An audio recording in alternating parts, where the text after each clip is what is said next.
আসসালামু আলাইকুম। আমি doctor Kamrul Hasan Mithun, oral and dental surgeon, family dental aid.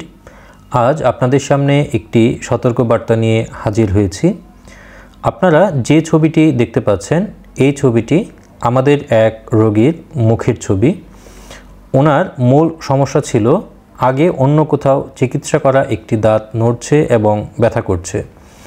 আমি ক্লিনিক্যালি ওনাকে চেক আপ করার সময় দেখতে পেলাম ওনার যে কয়টি দাঁত নড়ত সবগুলো দাঁতকে একসাথে সেলফ কিউর অ্যাক্রাইলিক রেজিন দিয়ে আটকে দিয়েছেন একজন হাতুড়ে চিকিৎসক, এবং সেখান থেকে খুব বাজে ও পচা গন্ধ আসছে। ছবিতে মার্ক করা অংশটি মাড়ির মতো মনে হলেও এটি আসলে মাড়ি না। আলগা দাঁতের পাটি বানাতে এটি ব্যবহার করা হয়, যা প্রতি রাতে খুলে রাখার নিয়ম। দ্বিতীয় ছবিতে আপনারা মার্ক করা অংশতে ফুলে যাওয়া একটি অংশ দেখতে পাচ্ছেন। এই অংশটি আর কিছুদিন পর হয়তো টিউমারে রূপান্তরিত হয়ে যেত এবং সেখান থেকে হতে পারত ক্যান্সার। তৃতীয় ছবিটি তোলা হয়েছে রোগীর ফিক্সড সেলফ কিউর অ্যাক্রাইলিক রেজিন কেটে ফেলে দেওয়ার পর।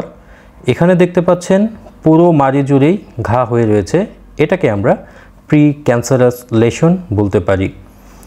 শেষ ছবিটিতে দেখতে পাচ্ছেন জিহ্বার সামনে মাড়ির ফোলাটা কত বেশি।